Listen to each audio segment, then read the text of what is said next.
Hello, and welcome to episode 4 of Chewing the Fat. With me, Phil Cobley. And me, Adam Vernon. And we're actually in the same room. We are. Double vaccinated. We're all good. Vaccinated. It's all good. Yeah. We're in the same room. We have sort of a studio set up, I suppose. Yeah. Anyone who's been to MSAB training will recognise where we're sat right now. Yes, we're kindly being allowed to use the room for this episode, and we'll probably do it again. Yeah. I think. It seems to work. Yeah, it works really well. Yeah. Yeah. So welcome back to episode 4. If you're a new viewer or listener, then thank you for tuning in. And welcome. And anyone who's listened to our previous, we've got another really cracking show in store. Really, we've got an interview or chat, which lasted a long time. Yeah. With the legend that is Josh Hickman. So from the US. So we had a really good chat with Josh. I think the chat was kind of, I think we mentioned it before, the length of time on the recording was nowhere near actually how long we talked for. how much of his time we took. It's a whole afternoon basically just chatting, but it was really good fun. So hopefully you get to enjoy that when we put it on. And he did leave us a forensic faux pas as well. Yeah, he did. Which was very kind of him. So big thank you to Josh for his time, and hopefully he'll enjoy the interview. But we've got a little bit of news. Yeah, we're definitely going to try and, we're aware the last episode was a big one. It was very long, yes. Yeah. So we'll try and keep it down. We're very, very conscious of time. Yeah. As always. You know those T-shirts are going to exist. They're going to exist, yeah. I'm conscious of time. We've also been told that we should wear blazers. Apparently. Yeah, Josh has suggested we need blazers, so we were going to run to a charity shop before today's event, that we were recording it together, but unfortunately Phil wasn't conscious of the time and we didn't have time to do it, so... I just wasn't here. No, yeah. My conscious state had nothing to do with it. Thank you very much. But yes, so a few bits of news to go through, I suppose. But we actually ended up talking about most of it. We did, in the interview, didn't we? So some of the highlights, I think. Did you want to start with the first bit? Yeah, we briefly spoke about it last time, but I didn't actually reference it or include it in the show notes. But there's been a Forensic Start Me page made by Kevin Pagano, where he's linked to free utilities, podcasts, links to Josh's image. Basically, it's one website that lists so many useful resources for DFIR. So it's just wanted to give a big thank you to Kevin for doing that. And biggest thank you for including our podcast within there. We're actually on the list. Yeah. Kind of felt very, very honoured. But it's a great resource. I reached out to Kevin recently about it and just wanted to say thank you and just to let him know that whenever I teach a course or, on the podcast, we're promoting it. So, yeah, absolutely. And we'll put the link in and definitely, if you haven't yet done so, check it out, bookmark it. Take a note of it because it is a fantastic resource. It's got everything. And if you're missing if there's something on there that you're aware of that's not on there, just get in touch with Kevin on Twitter. He's got all his connections on that page for LinkedIn, Twitter, etc. Get in touch with him, he'll get it added. Yes. Yeah. So, big thank you to Kevin. Absolutely. Yeah. Thank you very much. Another piece, the DFRWS. So the Digital Forensic Research Workshop group, they've released a CTF. I think, they've recently posted CTF for 2021. And what I like about this is for open source tools. So it's for new or existing. So you can use existing open source, but if you've developed a tool, you can start using it to tackle their challenge, which I think is great. Yes, I really like that. And they're looking for innovative and interesting ways for people to carry out their investigations, do their analysis, and kind of link tools together. Yeah. So I think there's been go and have. We'll put the link in again. Go and have a read of it. But I think there's mention in some of the instructions of we don't necessarily want you to send in a complete finished kind of answer. We want you to give, or they would like even partial answers that are well thought through. Yeah. And it's all to kind of better the community, kind of help innovate and kind of kind of get people kind of geared up to start. Yeah, and you can submit as a team or as an individual. So yeah, that's definitely something that caught my eye. Yeah, I thought it looked really, really good. And there's I think the Forensic Corpora is hosting a lot of the images. Yeah. Again, the links are on that site. And I think it's 4 or 5. Yes, images. I think it's 5 images. So you've got a skimming device, a Raspberry Pi, Samsung smartphone, a NAS drive, and then the 5th part is multi-source analysis and correlation. So it's got something for everybody in there. Yeah, so we'll put the link in the description. Go check it out. A bit of fun, and kind of develops the skills and hones the skills set and all that kind of stuff. So great. They do some great work. They've got some great articles and publications and stuff as well. So really, really good site to go to. We also, in the news, there was recent release, which has been of big interest to myself, especially the Windows 365 release. So that's interesting if you're not aware of it. Microsoft already do their Office 365, or I think it's now called Microsoft 365, for all their Office applications and the kind of Office package. They're now releasing, they've just started a trial of Windows 365, which is a subscription service for a Windows virtualized desktop. So it's kind of AWS Azure, but it's really simplified. Exactly what we said 2 episodes ago, that this is the way it's going to go. Yeah, exactly. So I think it's the pricing's all in dollars at the moment, but it starts off at kind of about $20 a month, and you get a Windows desktop. And you can log into it from anywhere, just go into your browser, and it just works. So, I mean, we talk about it with Josh in our chat because it's quite interesting from a forensic standpoint about kind of what's that going to do for us forensically, because we're not going to actually physically be able to have something. Yeah, to image we're not going to be able to image a hard drive and have Windows on it. You'll image a hard drive and they'll have a host system that allows you to launch your Windows machine. And this is definitely going to happen because you made a note that they had to close this after a day due to the demand. Yeah, so the trial is stopped already. Yeah, too many people, so they're having to bulk up servers after one day. One day. I think they're aiming it at corporates and businesses. I think it'll eventually roll out to personal users as well, and I think that's going to be huge. Yeah, I agree. So I think anyone who's in incident response, especially doing corporate investigations, I think you're going to end up seeing a lot of this virtualization if you're not already. That was quite interesting. But we do, like I say, we do talk about it with Josh, so we won't go on about it too much here. And the other big thing, again, that we talk about with Josh in the interview, so we're not going to go on too much, but hopefully everyone has been watching the news and seen Apple's recent announcement. And they tried to do some good and got penalised for it, or heavily criticised. So Apple have now stated that they're going to start scanning the iPhone and iCloud for child sex abuse images. So CSAM, or child sexual abuse material, going to be scanning everything that goes up into iCloud, and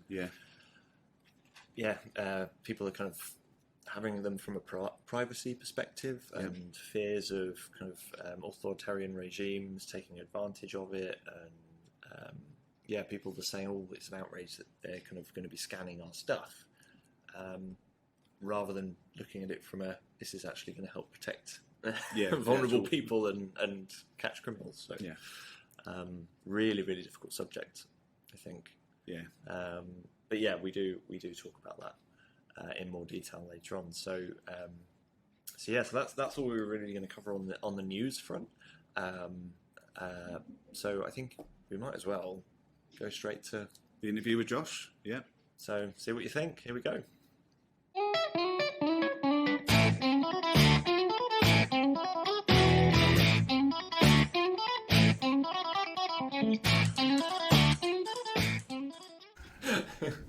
And we're live. Yay! Woohoo! Woohoo! Welcome, Josh. Josh Hickman. Thanks. Woo! Appreciate it, guys. Thank you for having me on. No, pleasure. Absolute pleasure. Yeah, thank you for giving us the time. Man, I apologize. I know we've been back and forth with this for a little bit, but schedule's been kind of crazy. I'm getting ready to go on leave for a little bit, and you know how things go. When you get ready to go on leave, people need things. And, yes. Yeah. So. Yes, and also there's been that whole kind of pandemic thing. Oh yeah, that thing. I forgot about that. That thing's been kind of bubbling away. Yeah, that little thing. Yeah, a little minor thing in the background, Yeah. So no, don't worry. We completely but really, really appreciate you. Yeah, thanks for having me. Having the time for us, and the amount of time. I mean, the fact that we've just been talking for 40 minutes. I know. We should have just recorded that, right? We should have. Yeah. We should have just recorded it. That was some really good conversation. It was. Repeat it now. We could just say, "Oh no, it was a good pod." That's it. Yeah, well yeah. Thanks very much. People are going to be like, "What are they talking about? What are you guys talking about?" But Josh.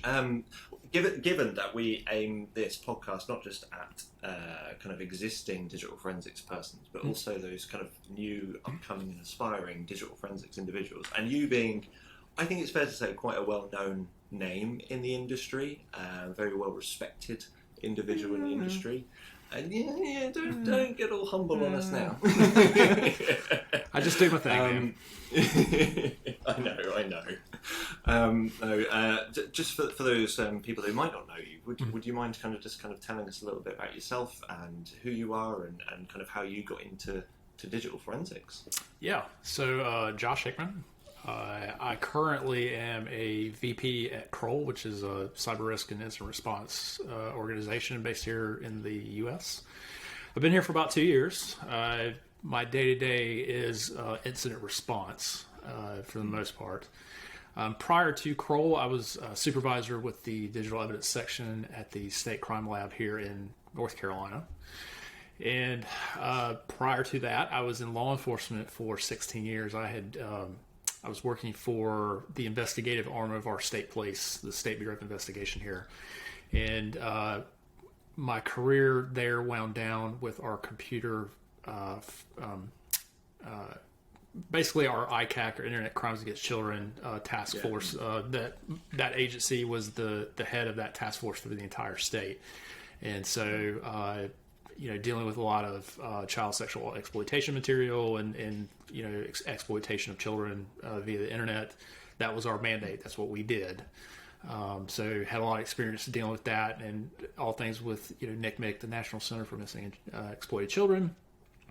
And then prior to that, I was a regular investigative agent for that agency. I did a lot of homicide, public corruption, violent crimes against persons, however that ended up shaking out, and then just whatever, if they told me to do something, I would probably go do it, right?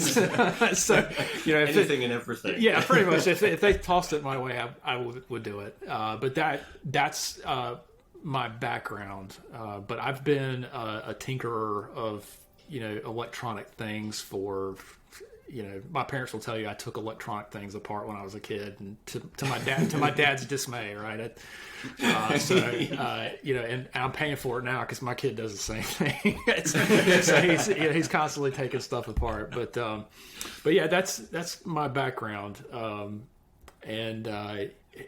know people know me for mobile forensic stuff and whatnot, and that is a personal interest of mine. I continue to do it, and we do get those types of cases at Kroll even now, and I take a lot of those cases, but I do a lot of IR and work here lately. It's been a lot of a lot of ransomware. I feel sure it's all over the news. With the Colonial Pipeline and the like. It's been quite prevalent over there in the US. Yeah, it's been we've had quite a rash, and this year has been kind of rough. Between SolarWinds, Proxy Logon, Kaseya. It's been one thing after another with these 0 days and whatnot, and so Kroll stays busy, which is good.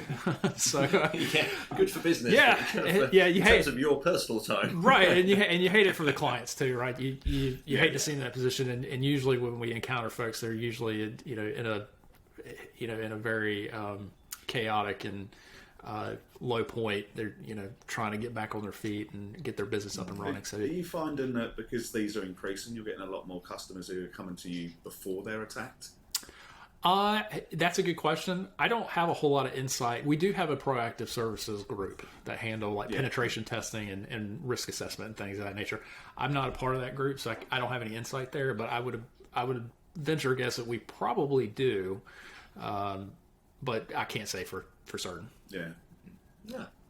Awesome. Well, you mentioned on the mobile side and that being an interest of yours, and obviously you kind of you've got your blog, the Binary Hick, which we will put a link to in the description. Thank you. That we can see that. Most people know it. Most people know it, but yeah, we'll include a link to it. But you regularly blog about mobile forensics, and you've got your images as well, don't you? That you create. Could you tell us a little bit about those and what kind of how you got into kind of producing those for the community? Yeah.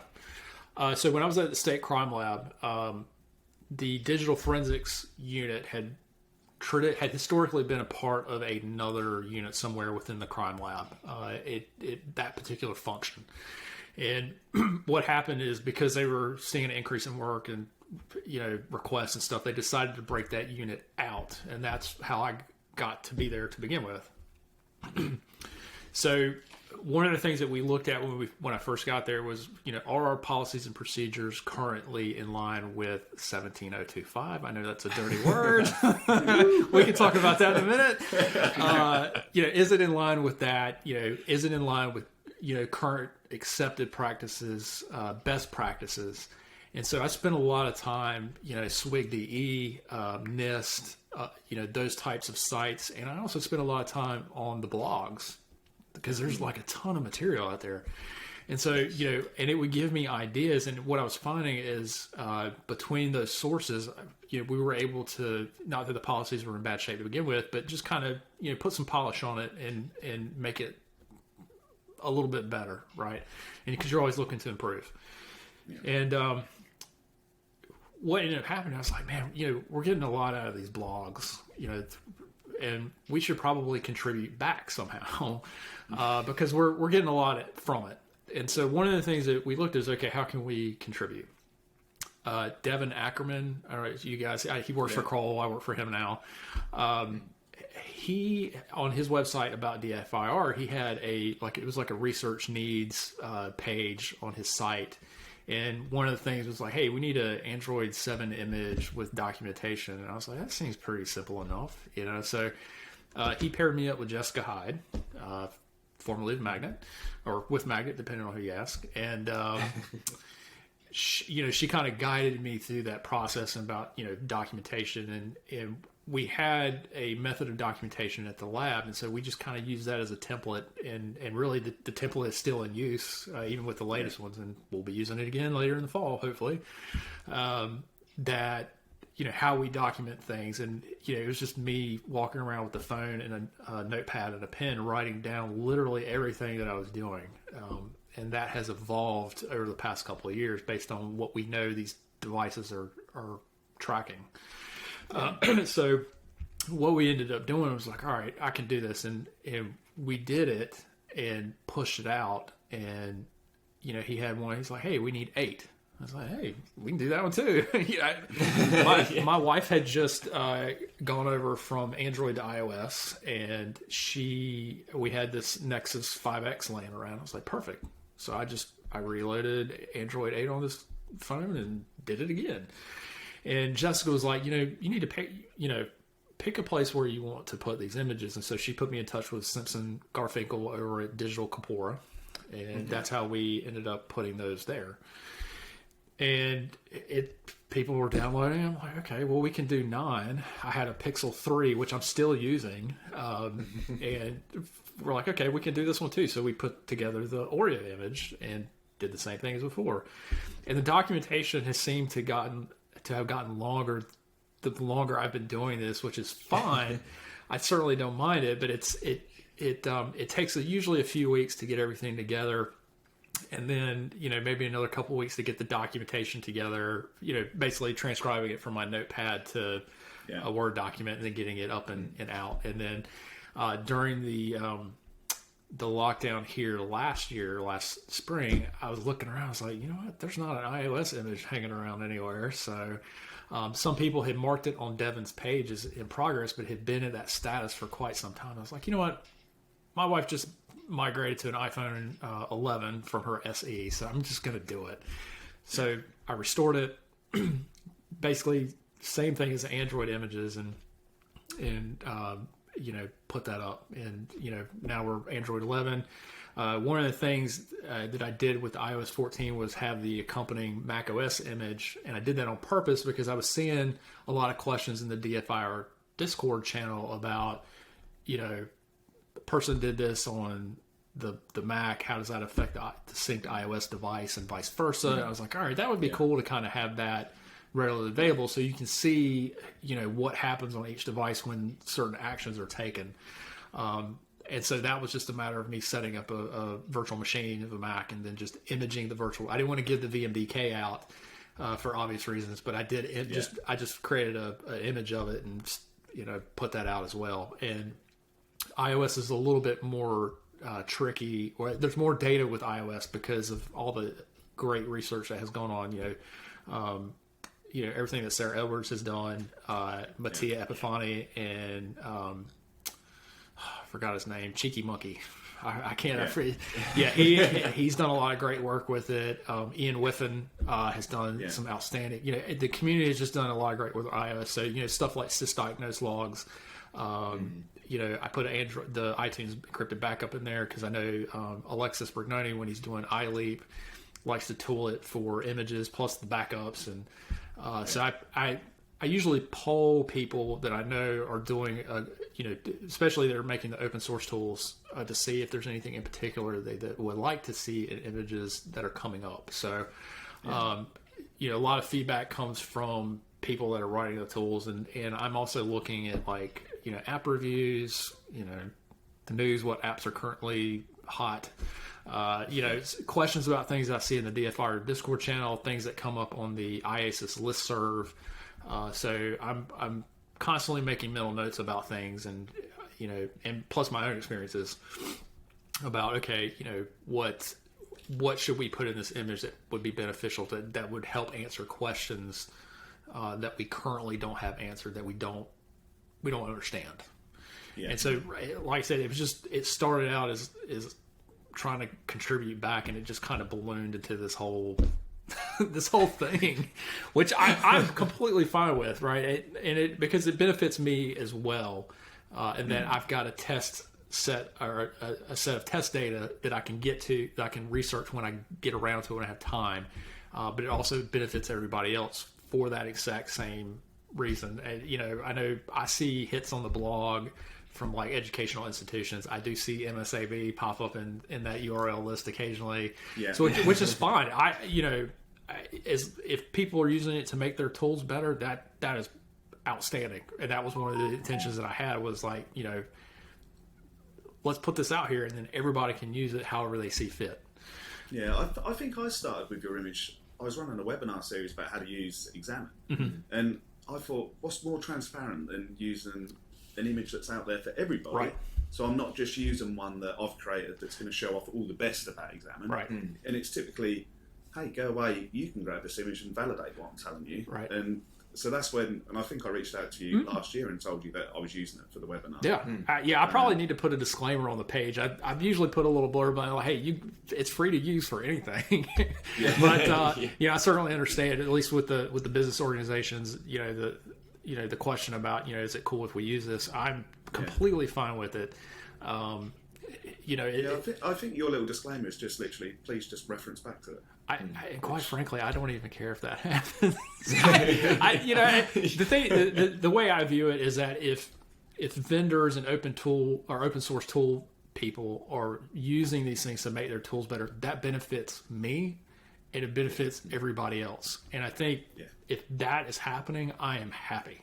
That's the biggest thing. As long as people are learning from it and able to improve tools and improve our overall knowledge base in the DFIR community, I am happy. That's the intent. Yeah. Well, I mean, ultimately, if we've got a lot of, for instance, law enforcement folks who are using the images to improve their skills, their understanding, their knowledge, then those investigations are going to benefit, those victims are going to benefit, and also kind of any suspects or defendants who might be innocent, who would benefit from people who actually know what they're doing. Correct. Doing that forensic work. Right. Everyone benefits. Right. The administration of criminal justice, regardless of which way it goes, right, that is, key. And, some people may not like that, but that's how the systems work. That's how they're supposed to work. And so, like you said, if it does it so where, somebody is correctly convicted or correctly, acquitted, that's fine. That's how it's supposed to work. Yeah, the systems work, doesn't it? Mm-hmm. Yeah. So I think I speak for everyone when I say that there's a great amount of appreciation for the amount of work that you've done. For the community and the images that you produce and stuff. I know you're. I just try to get back where I can, man. Like I said, that's how that started. But that's because you're just such a nice guy. So how did your wife feel? I was going to say, could you tell my wife that? She's going to watch the pod, right, afterwards? She doesn't watch anything I do. The funny thing about that is she's I tell her something, she's like, nerdy stuff, nerd. That's all I hear. So that's I get exactly the same. Oh yeah, it's funny, and she knows when I'm doing stuff because instead of carrying one phone around, I'm carrying around like three.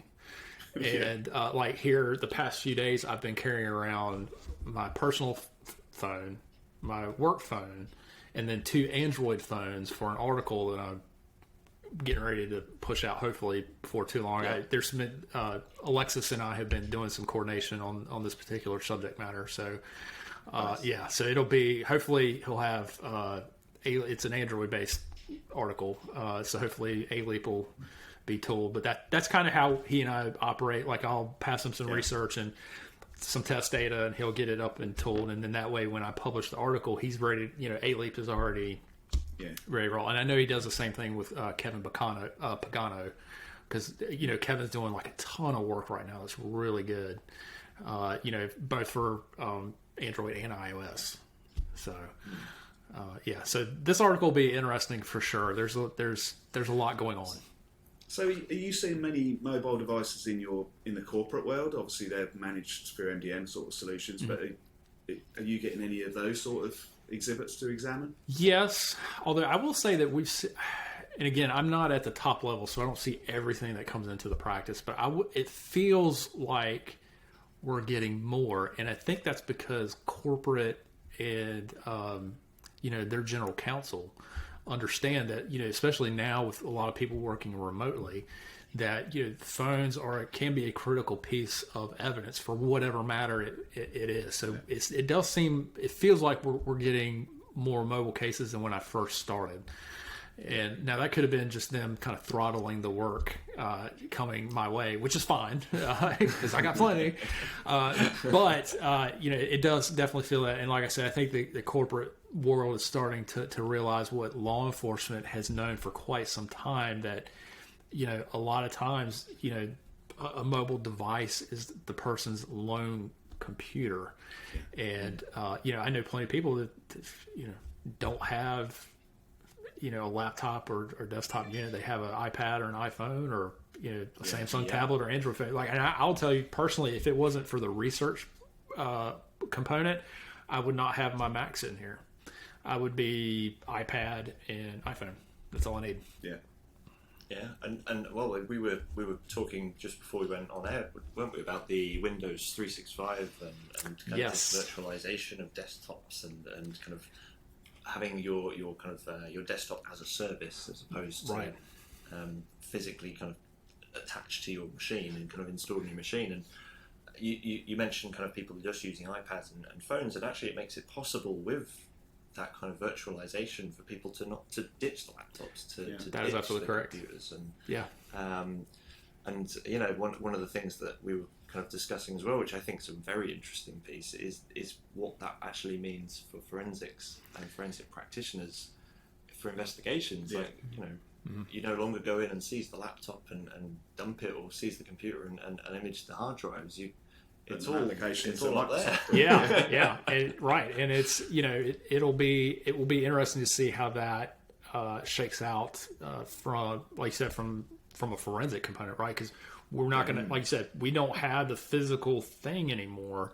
How is that going to affect us as practitioners when we need to be able to examine that thing? Is Microsoft going to have some type of mechanism that we can use to examine these things? Or are these are these kind of like a VDI environment where you use it once and the machine's blown away and reset basically, and all that data, all that user data is gone. How's that going to look? I feel sure that they dig some glacier buckets up and right, and it's going to be. You would hope that Microsoft has had time to think about this. That they're going to have there's going to be a need for this, and if, fingers crossed, they've got that set up or almost set up to where we can use it from an investigative standpoint. Yeah, and I mean we've mentioned it before on previous podcasts, haven't we? With this kind of this concept of the acquisition and the imaging and the kind of the physically getting the data in a forensics perspective is possibly over the next few years going to start kind of tailing off and becoming less common, because all the data is actually being run and hosted and housed by these service providers. So I think it's going to be more a case of law enforcement working with those service providers to request access to that data. Right. They're going to have so forensics is going to be more about the analysis, less about the acquisition. Yeah, a lot of law enforcement agencies are going to have to get their search warrants and court orders, polished. Because it's going to be interesting. How's that going to get delivered to us? Right? Are they just going to send us a VMDK? Or VDA, some virtual hard disk format, or are we just going to get a blob of, zip file that's just got a blob of data in it? How that's going to work? And are they going to kind of say, oh, we can't, it's encrypted, we don't have the keys, or are they going to say, we do, but we don't tell anyone? Or Are they going to pull an app? Are they going to pull an Apple and here you go, just don't tell anybody. You can have the dump. We're not going to look. But talking about Apple and kind of and service providers, recent news that we've been talking about as well, the CSAM stuff that Apple have now said that they're going to be starting to do. And I mean, what are your thoughts on that? Because there's obviously the privacy angle as well as the law enforcement angle. Right. That is a very tight wire to walk, and I've seen a lot of people on Twitter and blogs. Apple's, they're lying. They're not really cool with privacy because they're scanning stuff, and I think I've seen some pretty balanced analysis about it. Right? I'm an iOS and iPad OS. I live in the Apple ecosystem, personally, and I like being able to do like my banking and sensitive stuff on, scheduling my child's doctor's appointments, or scheduling a doctor's appointment for me, or looking up, whatever. I like, that walled garden. Is it really walled? We don't know. Because I know that this brings up another issue about, how there's limited visibility into iOS, generally speaking, as far as security research is concerned. Now, I don't know if you guys caught it, but Apple dropped their lawsuit against Corellium I think it was a couple of days ago, or maybe last week. And I have used Corellium and have learned a lot from using Corellium. And but getting back to the CSAM stuff, it's tricky, right? You have to balance the privacy need with the need to kind of not have that type of material in your environment. And frankly, I think that most ISPs, struggle with that, right? Google's, other service providers that have storage, Microsoft, they struggle with that as well. And I don't want to say that Apple painted itself into a corner by saying, what happens on your iPhone stays on your iPhone.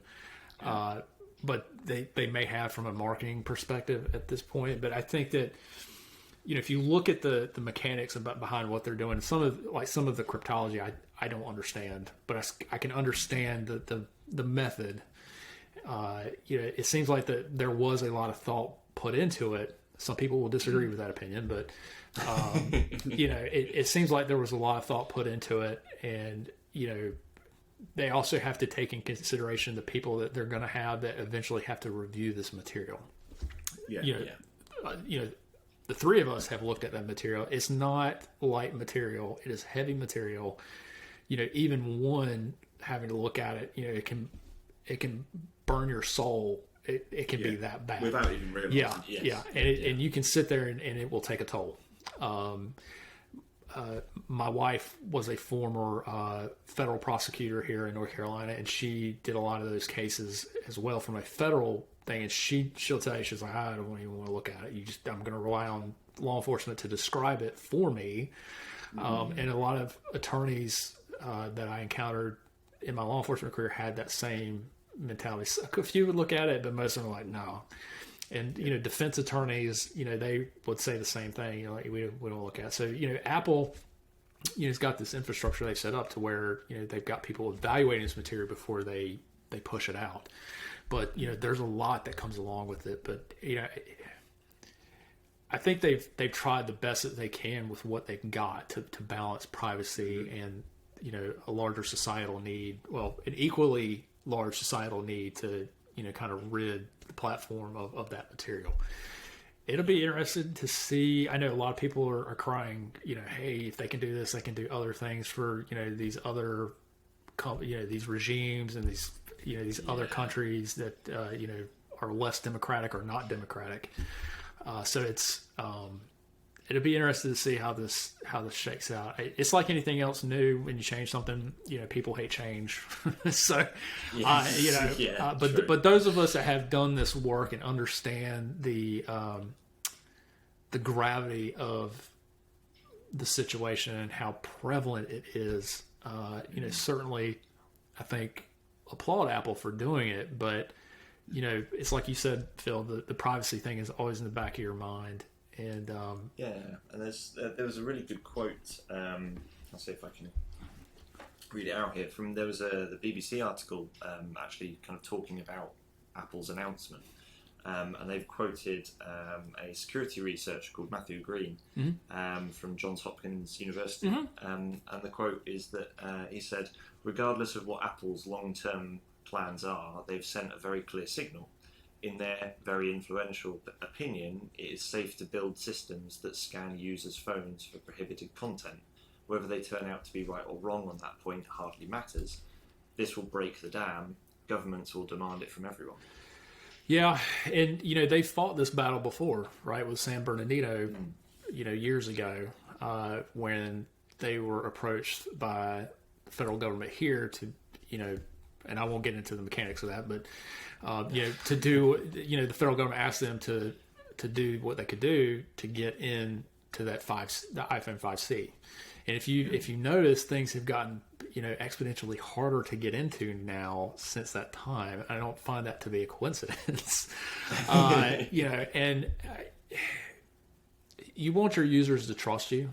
And from a business perspective, right? That's how you attract users to your platform.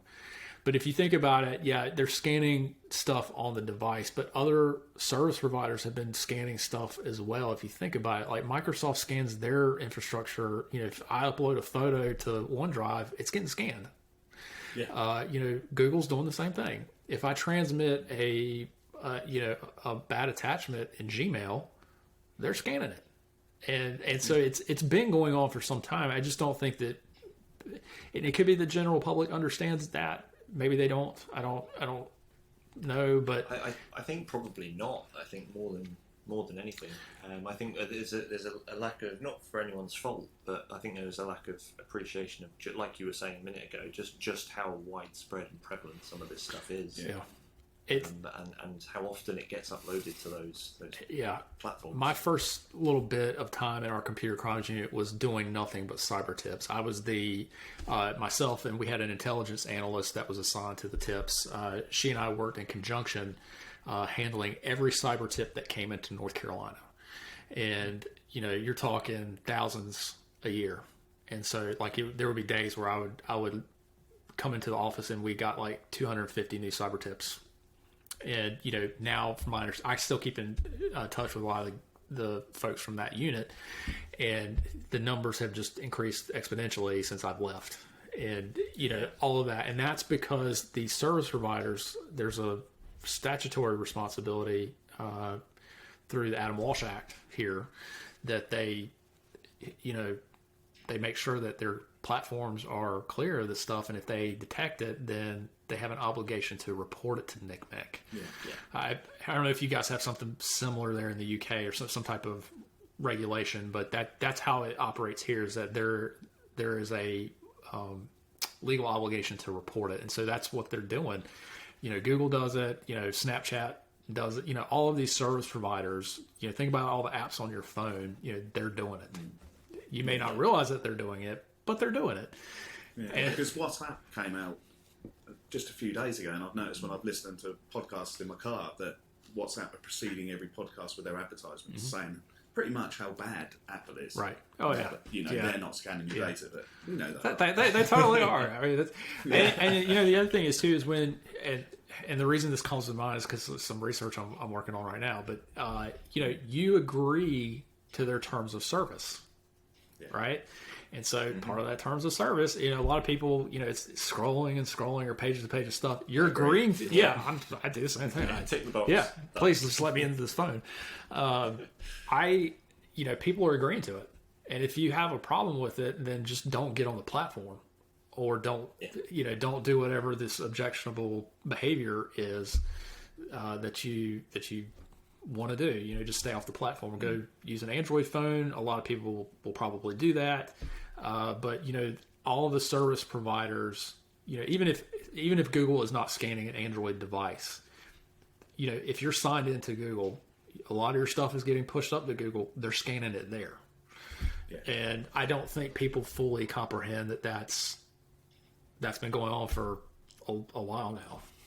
Yeah, I do find it funny sometimes. I have some people about the privacy side kind of kicking off, kind of saying, "Oh, these applications, these platforms are watching us, they're scanning us, they're tracing it. Don't go on these platforms. You're being followed."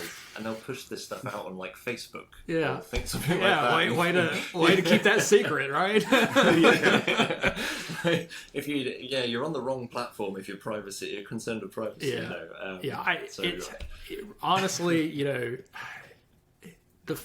these phones. I mean, people live and die by phones now, right? And I think in law enforcement we've understood that for quite some time. That that is a great source of information about what's going on in a person's life. Who are they talking to? What are they doing? Right? I mean, I just said it a few minutes ago. Like I'm doing banking on my phone or my iPad. If you were to see that, you would see things that I'm interested in based on my search history, and that I spend most of my time reading blogs, and it's just. Yeah. Well, the key thing with mobile sort of devices and forensics is computer forensics. The hardest part was putting somebody in that chair behind that computer. Absolutely. With phones, you don't have that issue. Right, because we're taking them out of the pocket, right? Legally, right? Yeah. It's however that shakes out. And you've got biometric logins and things like that. All of that's getting kind of logged onto the devices and stuff, and so you can actually put that phone in that person's hand. Yeah. And it's, in the research that's been done, like Sarah Edwards, when, her research on Knowledge C, that was a game changer, right? I mean, now we can see every little thing that is going on an iOS device. Well, you mentioned the dirty word earlier about ISO, so I can say it. But back at my old lab, they used to run a thing where they'd validate the data that come off a handset, whether they were using Cellbreaks or white oxygen, whatever. So they'd do the extraction, get the data, and then if the job involved WhatsApp, the part of the validation would be, right, go onto the handset, scroll through WhatsApp to ensure that those messages have come out. Yeah. And that was part of the plan. And I got a job doing analytics on WhatsApp, and it was about whether a person had entered a chat thread. And WhatsApp stores like event logs. That's right. But it only does the last 4 days, or I can't remember exactly. But so I argued against that requirement for ISO. I said you should not be going in and validating this data because you're overwriting logs that would prove, and it did prove for this particular job, I needed that data. And not only that, if you have to turn that device over to opposing counsel, what are they going to see? Right? And then they can cry foul if they say, well, wait a second, the lab reported this, but we did it, and it doesn't. Yeah. No. Yeah, ISO. I mean, if we could talk about that all day, we might need another podcast for that one. We'll need another episode on ISO, I think. Yeah, I will say this about ISO. My law enforcement background was very policy driven. So being in an ISO environment was not that big of a deal. But I still have this opinion of it even today, that I'm not sure 17025 is necessarily the best fit for digital forensics. It certainly is a good fit for other sciences, testing labs and where they're testing things, right? Yeah. But I've always looked at digital forensics as, we're more or less doing a crime scene search, and some people may disagree with me about that, but I look at, we have a venue, a piece of media or a phone that we're having to investigate to see what evidence is there. And I'm not sure, like I said, I'm not sure 17025 is the best fit. The lab that I was at actually explored going to 17020, not a subset of 25, but just a different set of standards. And, they made an inquiry to us in the digital forensics unit, how would that affect operations? And I ended up talking to somebody who, was regularly auditing ISO organizations. And he said, don't even bother to make the switch, because eventually what's going to happen is the same requirements in 2.0 are going to be what's in 2.5. He's like, you're just better to stay put and keep doing what you're doing. And I still, having done the work and having to supervise people that do the work in that environment, I can see where there's a little bit of grumpiness with it, in that, you're almost having to pigeonhole an examiner into doing things a certain way, when we all know that in digital forensics, not everything is a nail, so not everything requires a hammer. And right, you're going to approach an examination based on what you know about the current situation, and what tools are available, and what you're good at using, what you're skilled at using, and what some places require that you certify to use a particular tool. And it's pigeonholing somebody like that, I think, does a disservice not only to the examiner but to the exam, right? And policies, I think, in 17025 need to be crafted in such a way to give an examiner a little bit of wiggle room when they're doing their exams. Because if you put them doing it a certain way, there's a potential you can miss something, which is the whole point of 17025. You don't want to miss anything, but you could inadvertently do that if they're doing something a certain way and they're not looking at a particular location, or whatever the case may be.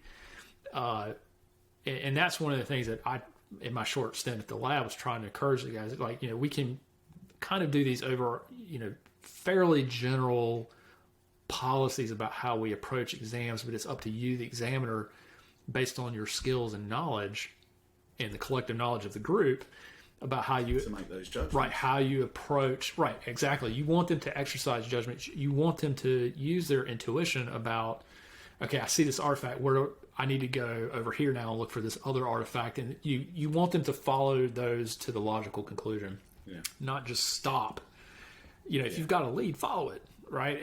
And I think that some policies can limit that, that, I won't say freedom, but like I said, Adam, limit the judgment of the examiner.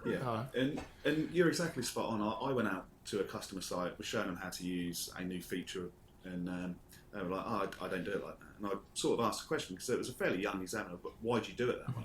Because that's what my set of procedures tell me to do. Yeah. So exactly like you just said, they're not thinking. Yeah, and I think that I think it's important for us to be able to think on the fly, and look at what we've got, the set of facts that we have, and be able to draw conclusions and follow leads as they unfold. Right. I certainly understand the validation component, and that was another reason we did the public images, is because then we had test data that we could validate against. It's, you want to be able to validate these things, but you bring up a good point. You need to be mindful about how you do your validation, because you could be inadvertently doing something that you're trying to avoid, i.e. Yeah. altering evidence. Yes. You know, but the way 17025 was always explained to me was like, 17025 is basically just evaluating you to make sure that you're doing what you say that you're doing. And that's a good way to look at it. But I think that there also needs to be some consideration in the policies. I think that it's good that DFIR in general has a set of standards that we as a community can agree upon. We're not ever going to be 100% agreement on how things should be approached, right? No. But I think that it's important for us to have some common ground on some things about what are what's accepted and what is not accepted. Yeah. Couldn't agree more.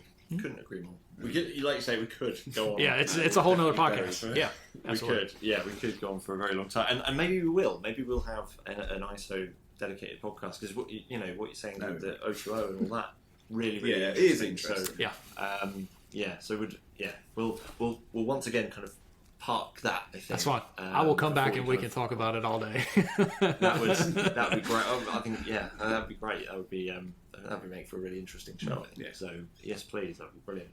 One final thing that I wanted to ask you, again, because of the audience that we do get from the pod, for any of those new upcoming aspiring individuals kind of getting into digital forensics or IR or kind of whatever it might be, and maybe those people that are kind of just picking up those procedures and policies and not had the opportunity to innovate and all that kind of stuff themselves yet. Do you, from your experience and kind of your time in the industry, have you got any kind of tips or advice that you might want to give to them on like kind of their learning, their development, kind of how to approach the work in the industry or anything? It doesn't have to be just a little nugget of wisdom. Yeah, I think Heather may have discussed this on the podcast, but I know that this is said a lot, but it's said a lot because it's true. Pick up your own devices and generate. What's on your devices, right? What's there, and just test them. Right, do a couple of take a couple of actions on your device, and then if it's iOS, just pull an iTunes backup. If it's Android, rooting helps a lot. Getting root level access to an Android helps a lot, especially now with the newer phones. It's getting tougher to get into them. And you may not necessarily want to root your own phone, but get a test device. Right, you can pick a cheap device up off of eBay or Amazon. And that's where I get mine. I just have to hunt around for a good one that looks decent, and then I'll pick it off. But doing your own testing and just kind of tinkering with it. The blogs are great, but the blogs can get a little heavy, especially if you're newer to the field. It's quite daunting. It can be. I mean, there's a lot of information out there, but there's good resources, right? I've mentioned like DFIR Discord is a fantastic resource. Andrew has done a lot of good work with that. DFIR Diva, she's got a lot of great stuff on her site, especially for newcomers to the industry. I highly recommend her site. Kevin Pagano has got his Start Me page. Got a lot of great resources on there. Digital Capora has got a lot of test images besides mine. So if mobile's not your thing, you want to do desktop, laptop, they've got images for that as well.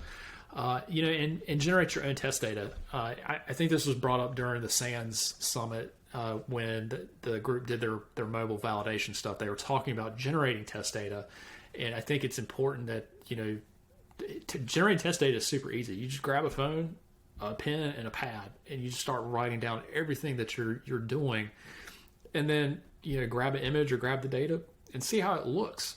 That helps you understand. We learn by doing, and it's my images are great, but they're not all encompassing, and I think that there's been a little bit of misunderstanding about what these images contain. Right, if you have a particular investigation you're doing, regardless of whether it's corporate or law enforcement, you may have this one-off situation that you're looking into. My image may or may not have it.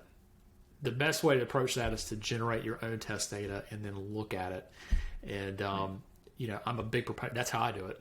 right? That's how I learned, was by writing stuff down. What am I doing? And then taking a look, whether it be something on the fly like I'm doing now, or with one of my images. I'd be like, oh yeah, I did this. What did I write down at that particular time? And I still have people contact me that are looking at my images saying, hey, you've got this entry here. What does this mean?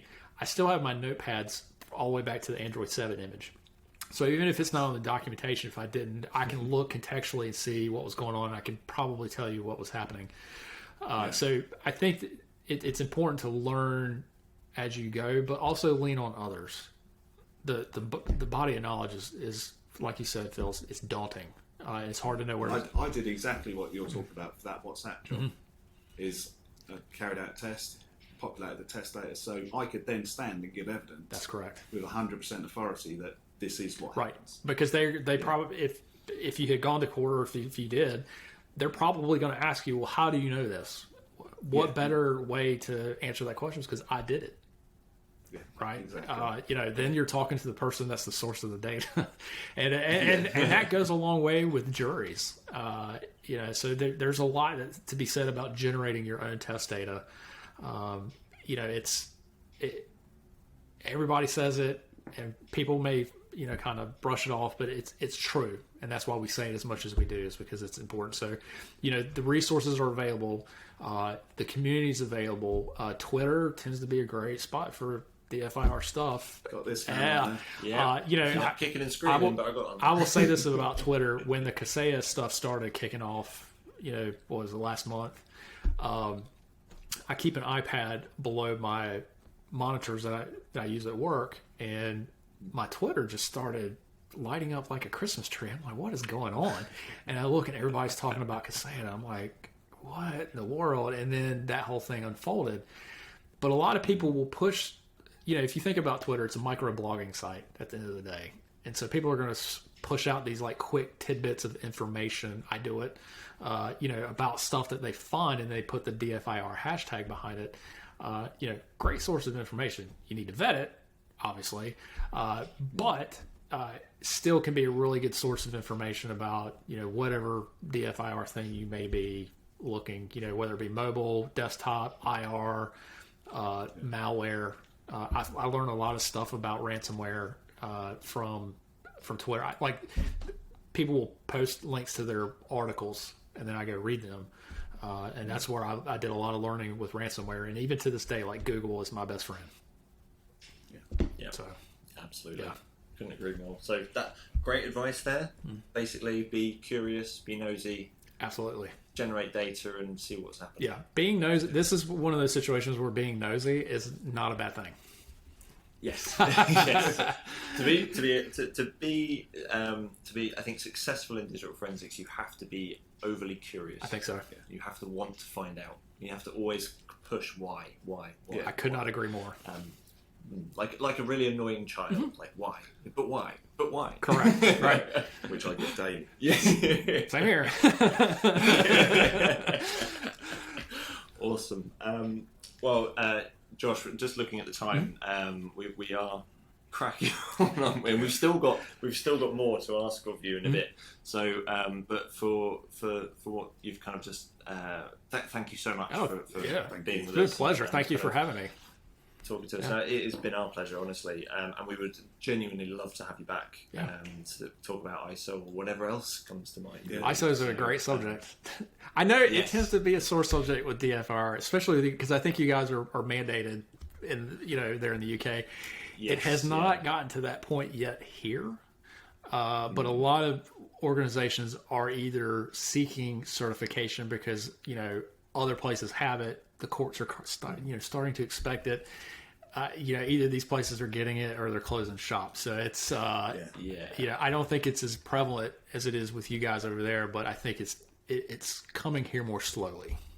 I think. Yes, I think it will slowly bleed across and it will hit on. So that'd be great. So for this part of the show, thank you ever so much. Really, really appreciate your time and love chatting to you, and we'll hopefully see you soon. Yeah, absolutely. Well, that was that I really enjoyed that. Yeah, I could speak to Josh all day. Yes. I really could. And we pretty much did, didn't we? Yeah, we took up 2.5 hours of his time, nearly. Yeah, we just kept talking. And the thing is that I think he'll agree he's as bad as us. Yes, yeah, I definitely think we met our match. I think Josh could definitely sit here with a blazer on. And He could. Fine. Yeah. He could. Yes, definitely. Yeah, we do need to get those blazers done. Yeah, we do. Yeah. Awesome. Well, once again, thank you, Josh, for kind of taking the time. But I think without further ado, we'll move on to his amazing forensic faux pas. Here it is.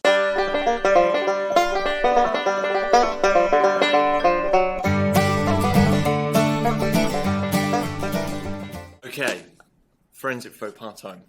Obviously, Josh, we couldn't let you go without sharing some kind of embarrassing or hilarious story of something that has gone wrong. For anyone who's new to the show or doesn't know the forensic faux pas, we ask our guests to kind of reveal maybe some kind of embarrassing or funny situation where something hasn't gone quite right within the forensic environment. I think I've got, obviously, got one that might be embarrassing and funny at the same time. So please do feel free to anonymize it if needs be in any way you need to. You don't have to kind of reference it, but if you're willing to share one, we would absolutely. Oh love yeah, to hear absolutely. So I'll start out with saying this. I have done like many other people where I have imaged my own forensic workstation. I have caped, things that are, caped my own machine by accident because I pointed at the wrong direction. So I'm guilty as charged there. But one that sticks out to me was something that actually happened at Kroll shortly after I started, and just to kind of recap on my background. I come from law enforcement and criminal justice lab, and in both of those places, I was not in a position to do really any IR work traditionally. So, it wasn't until I got to Kroll that I really got my feet into dealing with IR related matters. One of which being ransomware, and ransomware can be I kind of consider ransomware almost like dealing with explosives. And even now, even 2 years in, I still get my palms start sweating a little bit when I click a mouse and I'm having to click around the ransomware. The wrong way. And so I had been at Kroll I think maybe 2 or 3 months at that point, and at the time Ryuk ransomware was really hitting hard, at least from our perspective. And I won't tell you the client or anything, obviously, but. I had been working, the client had sent us a VMDK of a particular host that they wanted us to look at, and it turns out it was pertinent to our investigation. The problem with the VMDK, though, was that it was too large to fit on my forensic workstation, and so what we did is we uploaded it to a network share where I could work on it without tying up my workstation storage. And my workstation is virtual, so... what happened is I mapped the network drive location where the image was and fired up X-Ways and started poking around. And so it turns out this particular host had Ryuk ransomware on it. And one of the things that Ryuk will do is that it will replicate itself into the C user's public directory. A lot of times we see, there'll be like 15 or 20 new executables in there. They're all named differently. The last 3 of the file name kind of give you an indication about what's going on with it, and you just see a whole bunch of executables. They're all Ryuk, right? And so I was working in X-Ways on this virtual disk that was network and on the network, and the network was really slow that day, and what was happening is X-Ways, I would click on something and X-Ways would take a second, and then it would come around and it show me. Basically, it was probably just trying to cache data to where it could render what I needed to look at. So I'm poking around, And I had already done some light triage work on this host, and I knew where the executables were located, and that were in the public users account. And so I'm clicking on it. I need to go back into the public. I needed to go into the desktop directory path for that thing. So I clicked on public, and I got the blue Windows wheel of wait, and the screen turned white. So I'm waiting a second. So I wait about a minute, and then the screen comes back, the wheel goes away, and it just sits there. It didn't go into the public directory. So this, I click it again, and it doesn't do anything.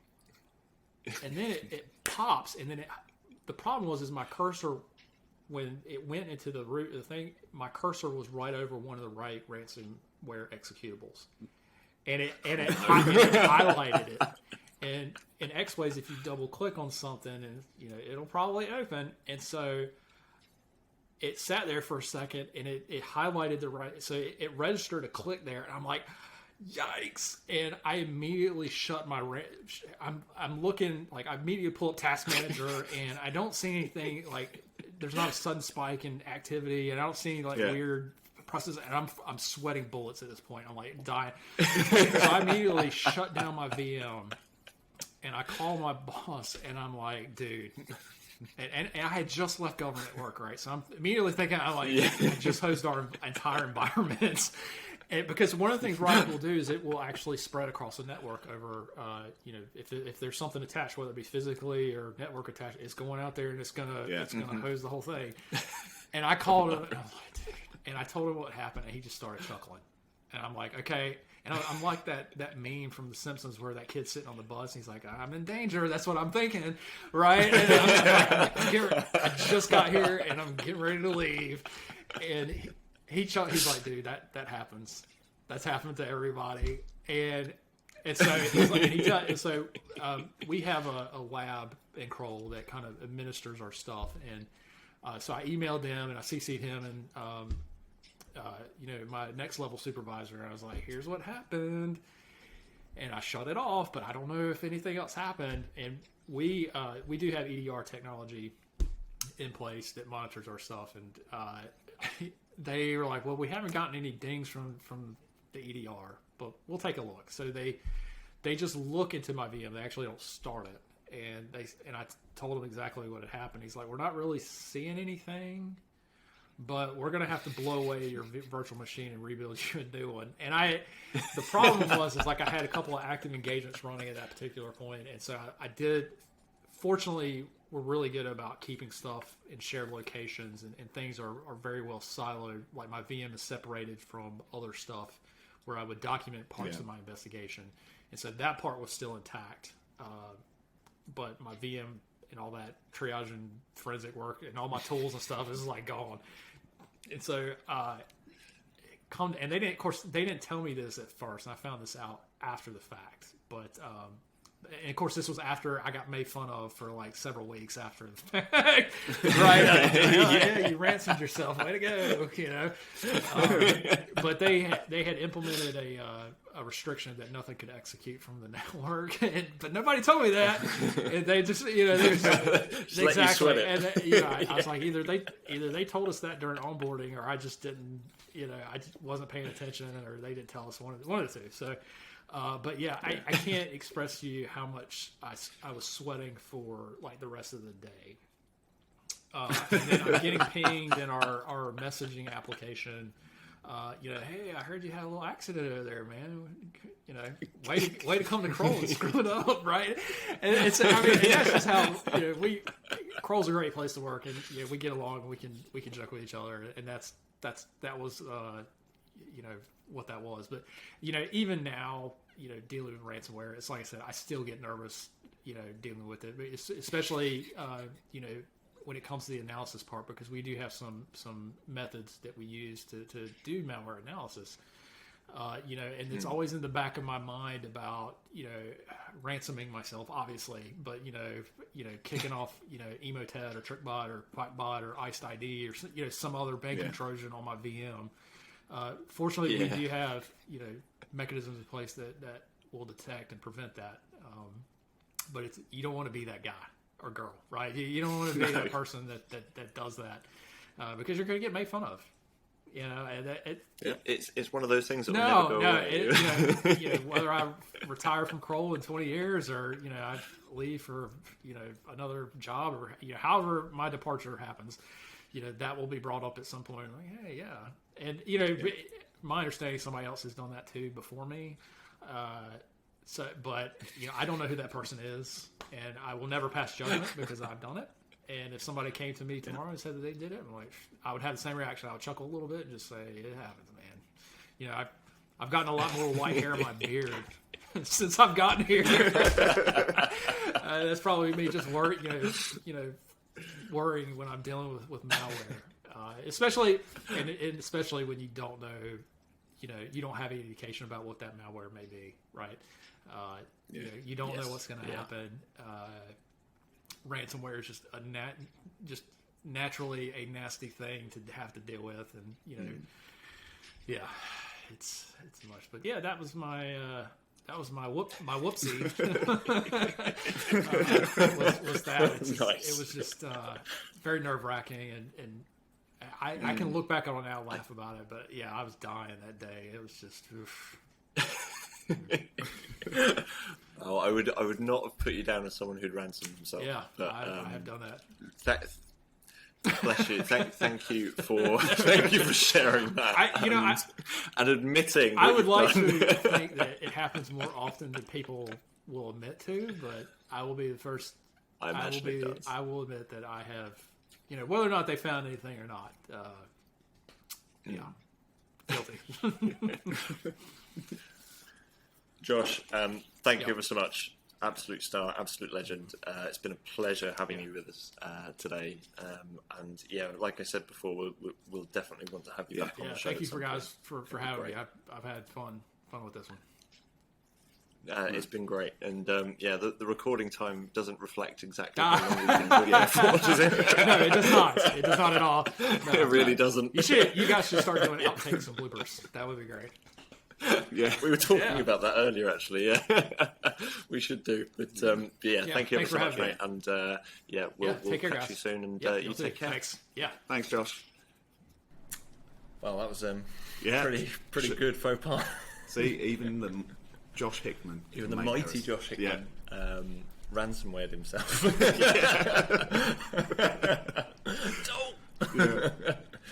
Don't try this at home, kids. It just shows you the dangers, doesn't it? And you've got to be so careful with these things. But and people have just got to tweet him with that Simpsons meme now, haven't they? They have to. Yeah. They have to. Yes. I'm in trouble. Oh, bless him. Thank you, Josh, again for that, sharing that with us. And please do spam him with mocking tweets. And if miraculously you haven't checked out his blog, we'll obviously reference to it in the show notes, but go and check it out. Yeah, go check it out, absolutely. And the images and all that kind of stuff. Yeah. So that he produces, fantastic stuff. I think that's all we've really got time for today. Hope you've enjoyed it. Hope you found Josh as insightful as what we have. We've always enjoyed talking to Josh. So and he likes the English soccer football game, so that was good. He does, and he's even offered to come back and talk to us about ISO 17025. I know. I mean, how exciting is that? Exactly. Don't answer. So thank you again for tuning in. Hope you enjoyed the show. As always, any thoughts, feedback, comments, please ping them across to us. Email address of podcast.ctf@gmail.com. I've been practicing. You have. But no, thanks for giving up your time, and hope you enjoyed it. Yes, thanks very much, and all the best.